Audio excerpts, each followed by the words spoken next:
Bata, anong oras na? Maghapon ka nang nagsiselfon. Tigilan mo na yung kaka-cellphone mo. Adik ka na. Adik ka na sa kaka-cellphone. Ihinto mo na yan.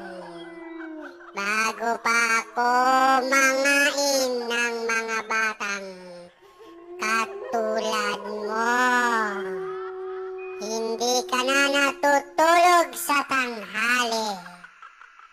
Kasi puro cellphone ka na lang. Cellphone na lang maghapon. At pati sa gabi. Nagpupuyak ka pa rin sa kaka-cellphone na yan. Itigil mo na yan, bata. Dahil pupuntahan kita. At puputulin ko yung mga daliri mo. Para wala ka nang magamit sa pagsi-cellphone na yan. Isa-isahin kong puputulin ang mga daliri mo. At isusunod kong dudukutin yung mga mata mo.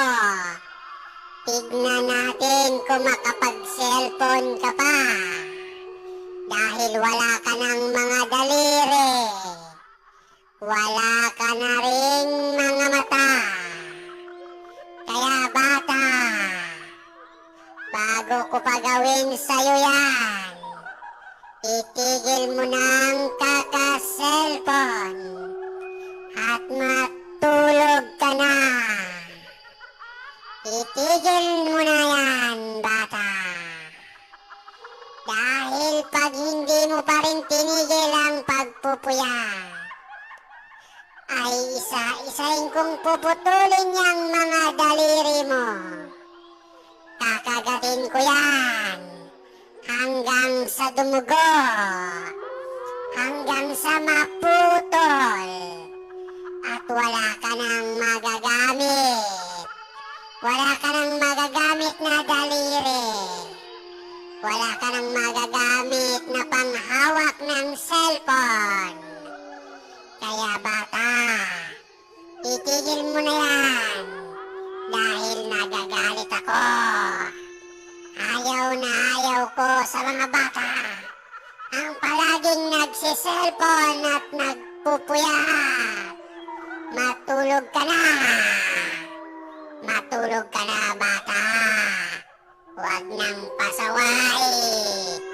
Huwag ka nang pasaway at matigas ang ulo. Matulog ka na. Dahil kung hindi, bata, mapipilitan akong puntahan ka at kakainin niyang mga daliri mo at dudukutin ko yung mga mata mo. Sige. Sige, bata. Bata, anong oras na? Maghapon ka nang nagsiselfon. Tigilan mo na yung kaka-cellphone mo. Adik ka na. Adik ka na sa kaka-cellphone. Ihinto mo na yan. Bago pa ako mangain ng mga batang katulad mo. Hindi ka na natutulog sa tanghali. Kasi puro cellphone ka na lang. Cellphone na lang maghapon. At pati sa gabi. Nagpupuyak ka pa rin sa kaka-cellphone na yan. Itigil mo na yan, bata. Dahil pupuntahan kita at puputulin ko yung mga daliri mo para wala ka nang magamit sa pagsi-cellphone cellphone na yan. Isa-isahin kong puputulin ang mga daliri mo.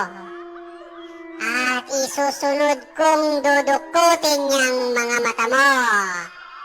Tignan natin kung makapag-cellphone ka pa. Dahil wala ka ng mga daliri.